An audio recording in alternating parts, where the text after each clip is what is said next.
नमस्कार, मैं हूं आपके साथ अभिषेक पुंडी।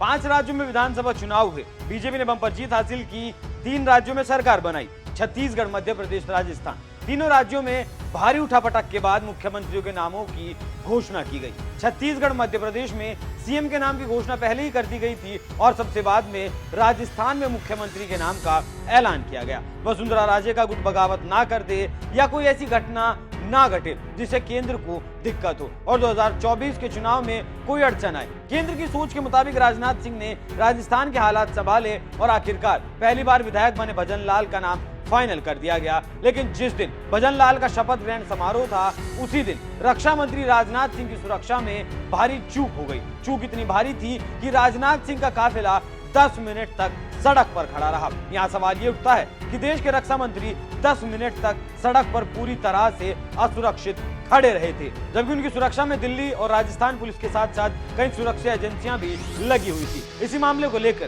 केंद्र सरकार की राजस्थान सरकार पर भौहें तन गई हैं। केंद्र सरकार ने राजस्थान सरकार से जवाब मांगा है कि नेताओं की सुरक्षा को राजस्थान का प्रशासन इतने हल्के में कैसे ले सकता है, जबकि राजनाथ सिंह की सुरक्षा में हुई चूक से पहले चुनाव प्रचार के दौरान प्रियंका गांधी की सुरक्षा में भी चूक का मामला सामने आया था। केंद्र सरकार ने राजस्थान में नेताओं की सुरक्षा को बेहद गंभीर मुद्दा माना है। केंद्र सरकार की तरफ से राज्य सरकार को पत्र लिखकर कहा गया कि इन मामलों के जो दोषी हैं उनके खिलाफ जल्द एक्शन लिया जाए और बताया जाए कि क्या एक्शन लिया गया है। तो ऐसे में ये तो साफ है कि जिसने भी राजस्थान में नेताओं की सुरक्षा में लापरवाही की है उन पर गाज जरूर गिरने वाली है, क्योंकि अगर आपको याद हो तो पिछले साल प्रधानमंत्री मोदी की सुरक्षा में भी पंजाब में भारी चूक देखने को मिली थी और उस मामले में भी पंजाब सरकार की काफी किरकिरी हुई थी।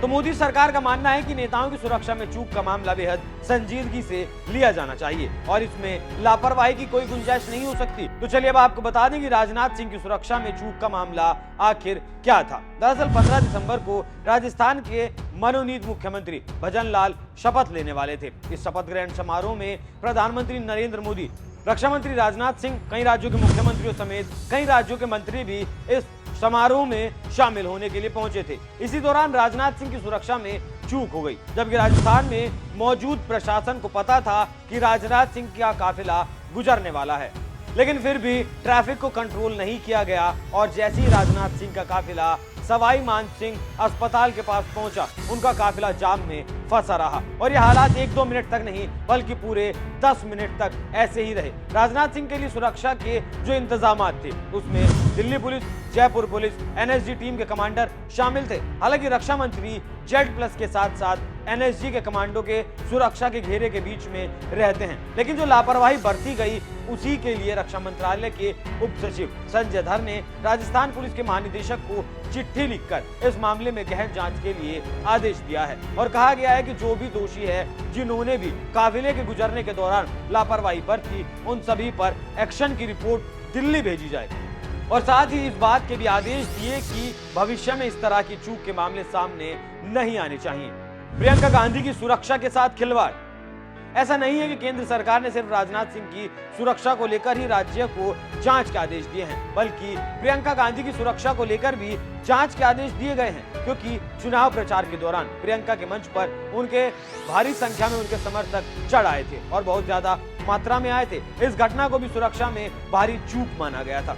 लेकिन यहाँ गौर करने वाली बात यह है कि केंद्र सरकार ने अपने इस लेटर में ये बता दिया कि जिस ढर्रे पर गहलोत सरकार चल रही थी वो ढर्रा अब नहीं चलेगा, क्योंकि राजस्थान में अगर कानून व्यवस्था को देखें तो शपथ ग्रहण से पहले ही सुखदेव सिंह गोगामाडी की उनके घर में ही गोली मारकर हत्या कर दी गई थी। उससे पहले टेलर कन्हैया लाल की गला रेत कर हत्या कर दी गई थी। तो राजस्थान की कानून व्यवस्था चरमराई हुई थी और उसी को ठीक करने के लिए केंद्र की तरफ से ये लेटर राजस्थान सरकार को दिया गया है। अब देखना होगा कि राजस्थान की भजन लाल सरकार मोदी सरकार के लेटर पर किस तरह का एक्शन लेती है, कब तक दोषियों को सजा देती है और एक्शन के बाद क्या रिपोर्ट दिल्ली भेजी जाती है। लेकिन जिस तरीके से केंद्र की नजर राजस्थान की सुरक्षा व्यवस्था पर है, उस पर आपकी क्या राय है? अपनी राय हमें कमेंट कर जरूर बताएं। नमस्कार।